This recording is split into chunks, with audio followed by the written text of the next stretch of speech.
Modern games.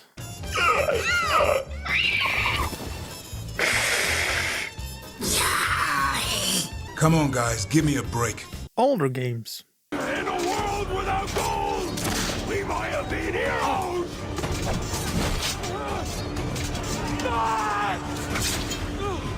Modern games.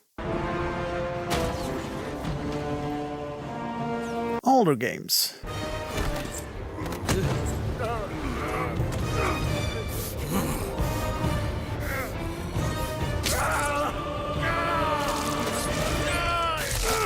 It's safe to say that games have really changed since time has passed, huh? But what happened? You see, modern games tend to focus on elaborate game systems like skill trees, expansive world building, elaborate crafting systems. All these crazy, deep mechanics are included in most games these days. Because, it's like IGN says. It is a little something for everyone. Every game has to have a little something for everyone. So they include all these different game mechanics in every single game, or most games. And now you have to have these long-winded tutorials that really suck the freaking inner child in you trying to have fun with these games. They suck it out of you, and they're like, okay, it's work now. Get to work. It's no longer fun. Like Xenoblade Chronicles give you tutorials 50 hours into the game. Look, I'm not saying it's a bad game, okay? I'm just saying there's tutorials 50 hours into the game, okay? There's something wrong there.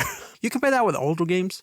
They're like, why the fuck you need a tutorial for sprinting? You don't know how to sprint? What are you, an idiot? I'm not going to tell you how to sprint. Sprint. I think this idea of having a little something for everyone in every game comes from the fact that gaming has just become so big. Good to be here with you at the Game Awards. It's like the biggest entertainment industry, right? It's bigger than movies. Pew, pew, pew. That's why everyone is trying to pivot into this. Google's trying to pivot into this. Netflix is making their own gaming subscription services, right? It's weird, but they're trying to pivot into it because there's a lot of profit to be made from it. Like now, if I want to find out if someone plays games, I just ask them. I'm like, hey, dude, have you seen Black Myth Wukong? Have you played it? What'd you think about it? Right? That's all I got to do.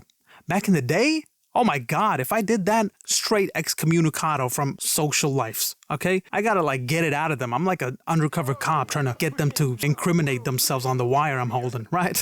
I was trying to say something that'll make them spit it out. And that's what it is, right? Gaming was so small at the time that a little something for everyone was like a little something for Tony and Schmidt from Tampa. So even when they did try to make a little something for everyone, it wasn't like 5 different genres of mechanics crammed into one game. It was still more focused. And look, I'm not saying modern games are bad, okay? I mean, there are a lot of bad modern games as well. I mean, that's just how it works, right? When the industry gets so big, you get a lot of people making games. So now you have a lot more ass with the creed, That's just how it goes. I'm just saying I kind of miss the simplicity of older games. They were designed to be quick, straightforward, and easy to pick up. The complexity came from mastering these simple mechanics. It's like, look at Mario back in the day. It's a very simple mechanic. You just run and jump, right? There's not that much depth to it. But then look at the levels. Oh my God, I gotta jump here and then make sure it's precise when I land and then jump right away. Make sure I don't land on that spike there. The mechanics itself are simple. It's easy to get into, but getting to the top, that's a struggle. The real challenge in games like Mario and Crash was beating the old high scores that you saw in the game. You saw someone else set the high score, and then you were like, okay, let's do that. It wasn't about unlocking all the game mechanics and then beating the game. These game mechanics were so simple, and they would give you everything you needed to play the game at the beginning. When you did get better, you felt like you were the one getting better. And it wasn't like you unlocked a new skill and that's what made you better. You got better at the skill. You grinded it out. You put in the hours. That's what was cool about it, right? Those simple mechanics, they don't completely overhaul the game once you unlock a certain skill. You have to be the one to overhaul the game. Older games were about eliciting emotional experiences by giving great gameplay experiences. It didn't involve steep learning curves, right? Or an over-fixated approach on graphics. Make graphics better, more realistic,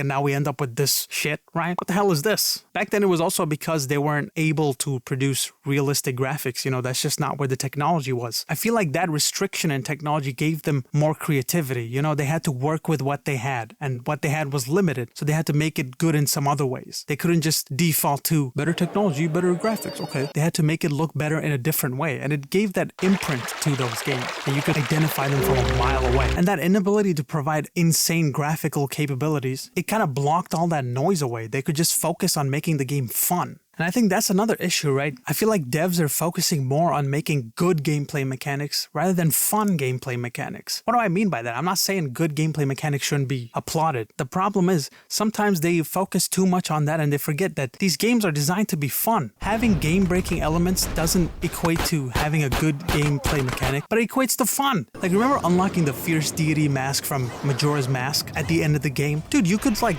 walk through the final boss, but it felt so good because you spent all this time building up to that moment. You were getting all the masks, doing all the side quests, repeating the 3-day cycle over and over again, and that one freaking quest that you had to get everything right down to the minute. It was so annoying. I had to do that 3 times. But once I got to the end and I got all the masks and I got the Fierce Deity mask because of that, oh my god, it was the best feeling ever. I was surfing through the game. It felt like I earned that. I did that shit, dude. And if you think about it, that's not a good mechanic to have because it completely ruins the fight against the final boss. You don't feel the challenge that you should feel for the final boss, right? But it was fun. It was just fun. It was cool. It was badass. You get the big sword, the twisty sword, and Link's looking like, oh my god, he's looking so cool. Like, they did it for no other reason than it's just fun, bro. I respect that, dude. I respect the hell out of that. And this extends to the stories as well, right? You look at the stories in video games these days, it's always so by the books, you know? There's never some wacky, goofy moment that happens. Like, you look at Final Fantasy VII. If you've played the Final Fantasy VII remake, you know there's one chapter in which it all happens in one chapter. You have to wear a dress. Cloud has to wear a dress and have a dance battle and then fight a house. And that house is fucking hard, dude. But it was fun. It was just so, what the hell? I'm fighting a house? What's going on, dude? They just did it because it was like, how do we make this fun? We're trying to sell fun here. We're trying to package fun in a disc. How do we do that? Now, am I saying good writing is bad? No, of course not. That's fucking stupid. Why would I ever say that? What I am saying is good story writing doesn't equal good game writing. Games aren't just movies or TV shows. They don't just consist of a story. Stories are just an element to a game. In fact, it's not even the biggest element that makes or breaks a game, right? It's the gameplay mechanics. All these elements work together. The audio, music, story, gameplay mechanics, characters, these all work together to make a good product. And that's the thing, right? Older games had this fun base game and they added complexity on top as a sprinkle. But now you have like a cupcake worth of base game mechanics and so much frosting it makes it look like a freaking birthday cake, a full birthday sized cake, right? And then it's all filled with sprinkles. There's no actual cake there. You're just cutting into foam. I don't know what this analogy is meant to say. Okay, I'm just saying it's filled with fluff. Very little actual content. I could have just said it like that. What the hell am I doing? You know, older games were just that much more simpler. Unless we're talking about the Final Fantasy series. Oh my god. I don't know who in Mr. Miyagi's good name was making these systems, but it was always so convoluted. Oh my god. It always went something like, oh, you have a skill point that you can use in this skill tree to unlock skills. You're like, okay, this is not bad. Standard stuff. Let me just follow along. And then, boom, 2 minutes later, they introduce another type of skill point that can't be used with a regular skill tree. You gotta go to this other skill tree. Now you gotta learn about a new skill tree. And the only way you could use those points is if you flip in the air 3 times and then land on your feet each time. And you're like, whoa. How much do I gotta keep up, man? What's going on? Who told this guy to cook this much, man? You know, I'm not saying back then everything was shiny and bright. You know, there were definitely some stinkers and some very, very complex systems. I'm just saying majority of the games back then were simpler. You know, they didn't have to make it so complex because their fundamental gameplay mechanic was good. So they didn't have to rely on this camouflage of complexity. Now it's become so much more common to have a lot of lore and complex skill trees to get through. It's like you have to learn a whole Bible's worth of lore to keep up with the game. It's like, dude, I don't want to do that, man. I'm playing video games. You think I want to learn all this? You think I'm here to learn? Like now making complex systems has become so popular that even buying a game is so complex. Oh, what's that? You need to make an account to play a game that you just paid $80 to play? Oh, what's that? You want to buy some skins? Oh, then you got to buy these fucking dick points. But you can't buy just enough. You have to get it in packs, which means after you buy the skin, you're always left with 50 cents in your wallet. It never goes down to an even zero. There's just so many layers of psychological tactics in these games these days that it ends up making you feel like you have a disconnect between the artist and the consumer. So now you can't really get in touch with the vision that the artist had for that game. And whenever we get more simpler games these days, it's always cozy, you know? They gotta be cozy. You watch any Nintendo Direct these days, they'll show you like Splatoon or something, and then right after that they'll be like, oh, and now this one's for the cozy fans. And it's like, dude, it's not like Splatoon made me feel like Leonardo DiCaprio fighting a bear in the freaking jungle, right? You're gonna show me Farming Simulator after that? Just farming simulators after farming simulators. All these types of games that these YouTube reviewers will just tell you, oh, my girlfriend got me into it. You know? I never got that. Why you lying? You know, you like that shit. Okay, stop lying. I like how they're trying to act like so hard and street. They're like, oh no, I don't play that shit, bro. I'm playing God of War, dude. God of War and Elden Ring. I don't play Animal Crossing. My girl got me into it, dude. I don't do that. It's like, dude, shut up, man. I don't know why you're trying to act all this. Okay, we're gamers. We're gamers. Okay? There's nothing cool about us. Just accept it.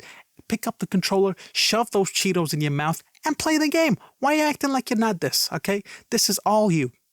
This is who you are. That's why Aldering Ring got as big as it did. You know, it didn't use all these Mr. Krabs tactics to shake all the doubloons off of you. And it wasn't trying to sell itself as a cozy game that you had to like saw your dick off after you played it. It was just a solid game. It has its complexity, but you choose to engage in that. If you want to make the world your bitch and you just want to pimp out your mimic tier to fight the bosses while you sit back and watch it do its thing, you could do that. Or there was a perfectly viable, no-brain Joe Rogan Oonga Boonga build for you to play, okay? The reason it reminds you of older style games is because it's easy to pick up if you want to learn the whole game as a whole. It's hard to do that. It doesn't have these entry-level job resume requirements for just playing the game. You could just play it and have fun and just see where it goes. If you want to get more in-depth with it, you could also do that. There was a lot of mechanics to master. And you know, the best part is they didn't even have to flaunt it.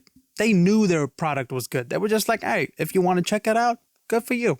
If you don't, go fuck yourself. They didn't care. They were like, okay, this is the kind of experience we want to make. Check it out. That's why everyone loved it. You saw all the reviews. It was insane. And that leads me to my next point, actually. A lot of the reasons why we feel like the magic of video gaming is dying is because of how we consume them. We watch a lot of YouTube reviews or read articles before we actually play the game. You know, back in the day, I would just go to the store with my dad and he'd buy me a game. And I'd come back home and I'd just boot that up. And I'd be like, okay, this is what I have. This is what I gotta make do with. I gotta have fun with this game no matter what. I played Jet Li Rise to Honor, I Ninja, and I had a blast. I don't know how many of you remember that, but it was sick. Oh my God, you felt like Jet Li while playing it, right? Oh my God, did I just do that? Oh no, I just said you feel like Jet Li. I can't believe it. I'm a washed up gaming YouTuber. I haven't even started. You read all these reviews and you make up your mind before even starting it. So now you're not willing to meet the game halfway. You're looking at it from a different lens. Like you're all haughty and pompous. You're like, you gotta impress me. It's like how girls talk to guys. Like, you gotta impress me. That's how you're dealing with the game. You gotta put yourself out there with the game. Invest yourself into it a little bit. Forget about the reviews. Screw the reviews, man. There's some games that people don't like. I love. Forget about the reviews. They're idiots. They can't even admit they like Animal Crossing. Come on. What was also cool about back then was you would get like 8 games in like the span of 6 years. Look at the God of War series. Look at how many games came out in such a short amount of time. You can barely get one AAA game in one console generation now. Like Cyberpunk almost didn't make it in the PS4 era. It was crazy. And even when they made it, they didn't technically make it. I think it was also more fun back in the day because the PS2 would never fucking work, dude. People talk about how the Mountain WoW is the thing that introduced us to microtransactions or gacha in gaming. Nah, dude. You know what introduced us to gambling in games? PS2 disc drive, dude. Like the dopamine rush you would get from the game actually booting up is what introduced us to gambling for the first time. The PS2 disc drive. Who would have thought that's where it started? Maybe that's why it's the best-selling console. It got us hooked on the gamble. Look, am I saying we're in a bad era of gaming? No, of course not. Dude, we just got Black Myth Wukong, Space Marine 2, Astrobot in the same year. You know how crazy that is? That is a good year for gaming. Plus, it's not like you can't play the old games. You know, you could just download emulators. Well, at least for now. But you can still play those old games and you can play the new games. I'm just saying, go check the old games out, okay? Go check them out. Download those emulators. Play those old games. They're freaking amazing. Some of you playing Romancing Saga 3 before playing some of the classics. And that's what I'm going to leave you with. All right? Anyways, peace. Sayonara. Thanks for watching. Make sure you like, subscribe. I got some new content coming out. I'll try to post them every week and I'll try to make them better every week. All right? So stick around. Tune in, you know. Hopefully you like it. All right. Anyways, peace.